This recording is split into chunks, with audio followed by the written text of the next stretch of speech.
क्योंकि भारत के विभाजन में सबसे पहली बलि मानवता की गई। खून की नदियां न बने इसलिए ये प्रस्ताव स्वीकार किया गया, और नहीं करते तो जितना खून बहता उससे कई गुना खून उस समय बहा और आज तक बह रहा है।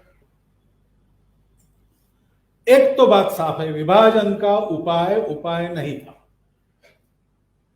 न उससे भारत सुखी है, न उससे जिन्होंने उस समय इस्लाम के नाम पर इस विभाजन की मांग की वो लोग आज सुखी है, क्योंकि ऐसे सुख हो ही नहीं सकते। विभाजन की उत्पत्ति किस मानसिकता में है? हम तुम्हारे साथ नहीं रह सकते। क्यों? तुम अलग हो, इसलिए तुम्हारे साथ हमारा अलगाव है, एकता नहीं। और भारत नाम की प्रवृत्ति क्या कहती है? वो ये कहती है कि तुम अलग हो, इसलिए तुमको अलग होने की आवश्यकता नहीं है। जितना तुम्हारा अलगाव है तुम्हारे लिए ठीक है, तुम अपने अपने पास रखो। मेरी विशिष्टता है, वो मेरे पास है, सुरक्षित है, मैं उसका सम्मान करता हूं, तुम्हारी विशिष्टता का सम्मान करता हूं। झगड़ा करने की बात कहां है? मिलके चले।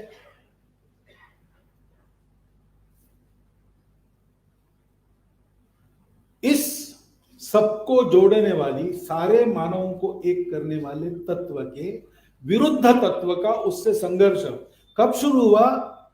विभाजन को समझना है तो हमको उस समय से प्रारंभ करना पड़ेगा। ये विभाजन उस समय की वर्तमान परिस्थिति का जितना नतीजा है उससे ज्यादा इस्लाम का आक्रमण और ब्रिटिशों का आक्रमण, इन दोनों आक्रमणों का मिलकर नतीजा है। इस्लाम का आक्रमण हुआ, उसके पहले भी भारत पर कई आक्रमण हुए।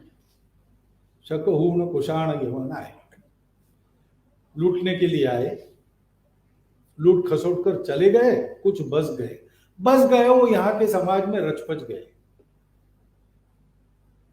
शक लोग कहां हैं पता नहीं, जो भारत में आए थे और राज्य करने के लिए बस गए यहां, वो आज कहां है पता नहीं। हूण कुषाण यवन कहां है पता नहीं। लेकिन इस्लाम का जो आक्रमण आया, गुरु नानक देव जी ने सावधान किया था सब। लोक भाषा में जो शब्द आता है वो संतों के मुख से आता है। लोक भाषा में शब्द चल रहा था, इसलिए गुरु नानक देव जी के वर्णन में पहली बार आता है तुर्कस्तान खसमाना दिया, हिंदुस्तान डराया। गुरु नानक देव जी ने साफ कह दिया कि ये आक्रमण हिंदुस्तान पर है, हिंदू समाज पर है, किसी एक पूजा पर नहीं।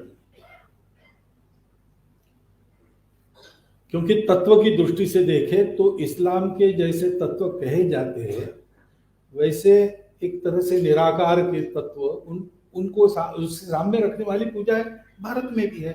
उनको भी बख्शा नहीं गया, क्योंकि इसका पूजा से संबंध नहीं था, इसका प्रवृत्ति से संबंध था। प्रवृत्ति ये थी कि हम ही सही है, बाकी सब गलत है, जिनको रहना है उनको हमारे जैसा होना पड़ेगा, नहीं तो उनको केवल वो हमारे दया पर ही जीवित रह सकेंगे।